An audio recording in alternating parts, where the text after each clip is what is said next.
இதே மாதிரி டொனால்ட் ட்ரம்ப்ட்ட போய் யுத்தமான்னு கேட்டீங்கன்னா ஆமா யுத்தம், யுத்தம் இல்லையான்னு கேட்டா யுத்தம் இல்லை என்று சொல்லுகிற அளவுக்கு தான் எஸ் ஆர் நோ என்கிற முடிவுக்கு போக முடியாத அளவுக்கு ஒரு திண்டாட்டமான சூழ்நிலை மத்திய கிழக்கிலே இருக்கக்கூடிய சூழல்ல ஏதோ ஈரான்காரன் சும்மா சொல்றான் தாக்குதல் நடத்த மாட்டான் போல இந்த மாதிரி அவங்க நினைச்சுக்கிட்டு என்ன பண்ணாங்கன்னா ஈரானுடைய ஹொர்முஸ் எல்லைக்குள்ளாக ஓமானுடைய வளைகுடாவை தாண்டி ஹொர்முஸ் எல்லைக்குள்ளாக அமெரிக்காவினுடைய கப்பல்களே நுழைவதற்கு முயற்சித்து கொண்டிருந்தன.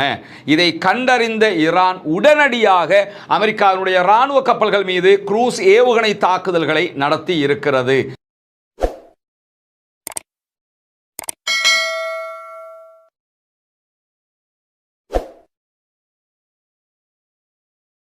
அன்பிற்கினிய சகோதர சகோதரிகளை நாம் அனைவர் மீதும் ஏக இறைவனுடைய அமைதியும் கருணையும் உண்டாகட்டுமாக என்கிற உயரிய பிரார்த்தனைகளோடு பாலஸ்தீனம் மீதான இஸ்ரேலிய ஆக்கிரமிப்பு இராணுவத்தினுடைய 2 ஆண்டுகால யுத்தங்கள் யுத்த நிறுத்தமாக மாற்றப்பட்டு இன்றோடு 206வது நாட்களை நாம் தாண்டி கொண்டிருக்கக்கூடிய இந்த சூழல்ல அதற்கு அடுத்ததாக ஈரான் மீதான 40 நாட்கள் நடத்தப்பட்ட அகோர யுத்தம் ஒரு யுத்த நிறுத்தமாக எந்த விதமான பேச்சுவார்த்தைகளும் இல்லாமல் தற்போது வரை நடைமுறையில் இருந்து கொண்டிருக்கக்கூடிய சூழல்ல ஈரானும் அமெரிக்காவும் ஒரு யுத்தம் இல்லை என்கிற நிலையில் தற்போது நிற்கக்கூடியதை நம்ம பார்க்க முடியும்.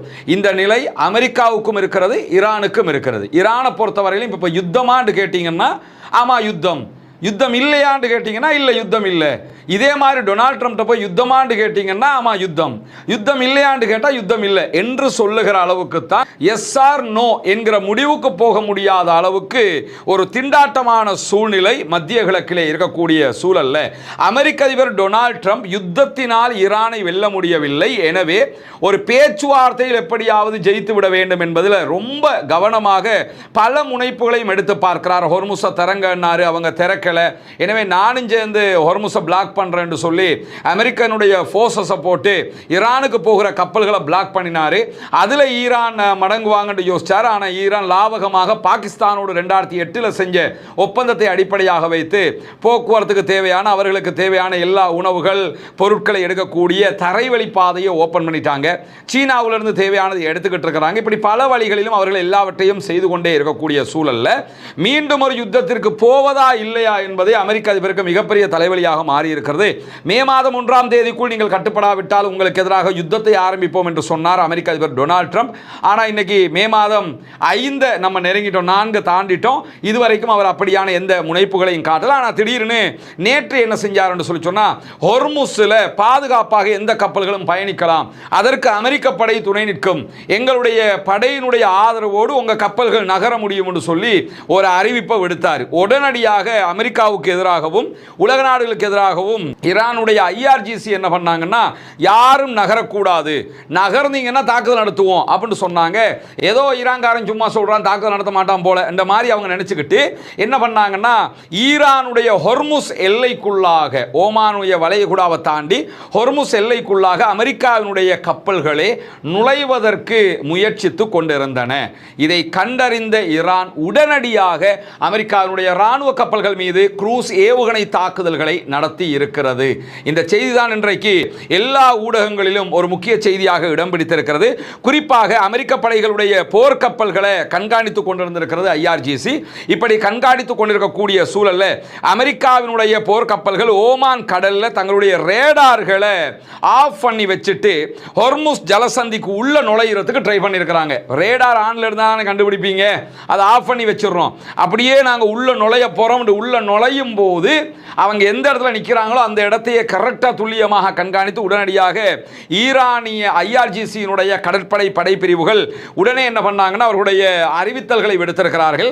நீங்க எல்லைக்குள்ள வரக்கூடாது, வந்து அட்டாக் பண்ணுவோம் அப்படின்னு சொல்ல கேட்காம மீண்டும் எல்லைக்குள் வருவதற்கு அமெரிக்காவினுடைய போர்க்கப்பல்கள் முயற்சித்த வேளை உடனடியாக அதற்கு எதிரான தாக்குதல்களை நடத்தி இருக்கிறது. ஈரானுடைய IRGC-யின் கடற்படை படைப்பிரிவுகள் குறிப்பாக குரூஸ் ஏவுகணை தாக்குதல், ராக்கெட் தாக்குதல், அதே போன்று போட் ட்ரோன் தாக்குதல்கள், போட்டில் போய் அட்டாக் பண்ணுகிற ஆளில்லா போட், அது ட்ரோன் தாக்குதல், இந்த தாக்குதல்களை எல்லாம் நடத்தி இருக்கிறது IRGC. எனவே இதிலே தாக்குதலுக்குள்ளான அமெரிக்காவினுடைய யுத்த கப்பல் உடனடியாக பின்வாங்கி இருக்கிறது என்கிற செய்திகள் இன்றைக்கு வெளியாகி இருக்கிறது. எனவே இந்த ஹொர்முஸை கடக்கிறதாக இருந்தால் ஒப்பந்தப்படி நாங்கள் சொல்லுகிற ஒப்பந்தத்துக்கு ஒப்புக்கொண்டு தான் நீங்கள் கடக்கணுமே தவிர அமெரிக்கா சொல்லிச்சுண்டெல்லாம் நீங்கள் கடக்க வந்தீங்கன்னா தொலைச்சு விடுவோம் பார்த்துக்கன்றதை இன்னைக்கு மிக தெளிவாக நிரூபித்திருக்கிறது ஈரான் என்கிற செய்திகளுக்கு மத்தியில். ஹொர்முஸ் பகுதிகளில் அமெரிக்காவுடைய போர்க்கப்பல்கள் மேலே 2 ஏவுகணைகள் தாக்கியதாக ஈரானுடைய ஃபார்ஸ் நியூஸ் ஏஜென்சி மேலதிக தகவல்களையும் விடுத்திருக்கிறது. அவர்களுடைய குரூஸ் ஏவுகணைகளில் 2 ஏவுகணை தாக்குதல்கள் இன்றைக்கு நடத்தப்பட்டிருப்பதாகவும், ஜாஸ்க் என்கிற பகுதிகளுக்கு அருகே அமெரிக்காவுடைய கடற்படை கப்பல் மீது இந்த தாக்குதல்கள் நடத்தப்பட்டிருக்கிறது என்பதுதான் ஃபார்ஸ் நியூஸ் ஏஜென்சி வெளியிட்டிருக்கக்கூடிய செய்தியினுடைய சாராம்சமாக இருக்கக்கூடிய நிலையில தான் அமெரிக்க அதிபர் டொனால்ட் ட்ரம்ப் அமெரிக்காவினுடைய ப்ராஜெக்ட் ஃப்ரீடம் என்கிற திட்டத்தை அறிவிச்சாரு. ப்ராஜெக்ட் ஃப்ரீடம் என்று சொல்லி சொன்னா என்னன்னா சுதந்திரமான பயணத்திற்கான வழியை திறப்பது. நினைச்சு நீங்க எல்லாம் போகலாம், அமெரிக்கா உங்களை பார்த்துக்கிறோம், நீங்க போங்க அப்படின்னு சொல்லி அறிவிச்சாரு. இதற்காக அமெரிக்கா ப்ராஜெக்ட் ஃப்ரீடம் என்கிற பேர்ல ஒரு ப்ராஜெக்ட் அறிவிச்சது மட்டுமல்லாம அதுல 15,000 அமெரிக்க ராணுவம் செயல்படும் என்பதையும் அறிவித்தார். 15,000 அமெரிக்கன் ஃபோர்ஸஸ் இந்த ப்ராஜெக்ட் ஃப்ரீடம்ல வர்க் பண்ணுவாங்க. கப்பல்கள் போகும்போது உங்களுக்கு எல்லாம் பாதுகாப்பு தருவாங்க, நீங்க பாதுகாப்பாக போக முடியும். 100க்கும் மேற்பட்ட தரை மற்றும் கடல் சார்ந்த விமானங்கள் இதிலே பயன்படுத்தப்படும்.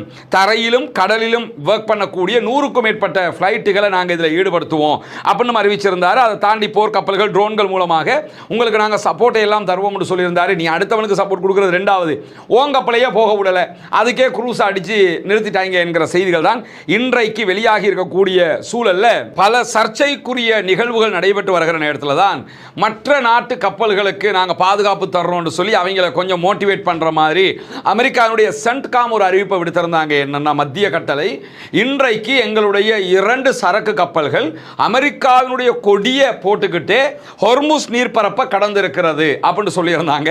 உடனடியாக IRGC இன்றைக்கு அறிவிப்பு விடுத்திருக்கிறாங்க. என்னன்னு கேட்டா எந்த கப்பலும் அந்த ஏரியாவை தாண்டல, அமெரிக்கர்கள் சொல்வது கடைந்தெடுத்த பொய், அதை நம்பி யாராவது கடக்க வந்தீங்கன்னா தொலைச்சு விடுவோம் பார்த்துக்கிறங்க. அமெரிக்காவினுடைய ராணுவ கப்பலுக்கே அடிச்சிருக்கிறோம், சரக்கு கப்பல் போனா மட்டும் அடிக்காம விடுவோமா என்கிற விதமாக IRGC அறிக்கை விடுத்திருக்கிறார்கள். இது எப்படி இருக்குன்னு கேட்டா மற்ற கப்பலை நீங்களாம் போங்க, போனாத்தான் அவன் பயப்படுவான்ங்கிற விதமாக அவங்கள நகர வைக்கிறதுக்கு அமெரிக்கா ட்ரை பண்ணுது. நகர்ந்தா தொலைச்சு விடுவோம்னு இறுக்கி பிடிச்சிக்கிட்டு இருக்கிறாங்க ஈரான்காரங்கிற செய்திகள் இன்றைக்கு மேலதிகமாக வெளியாகி இருக்கக்கூடிய இதே நேரத்தில் இன்றைய தினம் அமெரிக்காவுடைய பேச்சை கேட்டு தென்கொரியாவினுடைய ஒரு கப்பல் ஹொர்முஸ் நீர்ப்பரப்பில் நின்ற கப்பல் ஹொர்முஸை தாண்டி போறதுக்கு ட்ரை பண்ணாங்க. ட்ரை பண்ணிய கப்பல் மீது இன்றைக்கு IRGC தாக்குதல் நடத்தி இருக்கிறது. தென்கொரியாவினுடைய கொடியோடு பயணித்த கப்பல் இது. அந்த கப்பல் மீது தான் இன்றைக்கு தாக்குதல் நடத்தி இருக்கிறார்கள். எங்கள் கப்பல் மீது தாக்குதல் நடத்தப்பட்டிருக்கிறது என்று தென்கொரியா ஒப்புக்கொண்டிருக்கிறது. இந்த செய்தியை தென்கொரியாவினுடைய உளவுத்துறையை ஆதாரம் காட்டி தென்கொரியாவினுடைய யோன்ஹாப் செய்தி நிறுவனம் இதை வெளியிட்டிருக்கிற காட்சியை நம்ம பார்க்க முடியும். தென்கொரியாவினுடைய கப்பல் மீது தாக்குதல் நடத்தப்பட்ட நிலையில தான் எந்த விதமான உயிரிழப்புகளும் ஏற்படவில்லை, ஆனால் கப்பல் தீப்பற்றி எரிகிறது என்கிற செய்திகள் இன்றைக்கு வெளியிடப்பட்டிருக்கிறது. எனவே அமெரிக்காக்காரன் பேச்சை கேட்டுக்கிட்டு எவனும் தடுமாறக்கூடாது, தடுமாறினா இதுதான் நிலைங்கிறத தென்கொரியாவுடைய கப்பலுக்கு தாக்குதல் நடத்தி காட்டியிருக்கிற அதே நேரத்தில் தென்கொரியாவுக்கு அடுத்ததாக அமெரிக்காக்காரங்க சொல்லிட்டாங்க அவங்க நம்மளை பாதுகாப்பாங்க நம்ம போவோம் என்று சொல்லிட்டு UAE துபாயினுடைய ஒரு கப்பல் இன்றைக்கு பயணித்த நிலையில் அபுதாபியினுடைய தேசிய எண்ணெய் நிறுவனத்தோடு தொடர்புடைய ஒரு கப்பல், அந்த கப்பல் மீது 2 ஆளில்லா ட்ரோன்கள் மூலமாக தாக்குதல் நடத்தி இருக்கிறது ஈரான். கப்பல் நகரல தாக்குதல் நடத்தினதோடு அதே இடத்தில் நிறுத்தப்பட்டிருக்கிறது. UAE இன்னைக்கு இதற்கு எதிராக கண்டனம் தெரிவித்திருக்கிறது.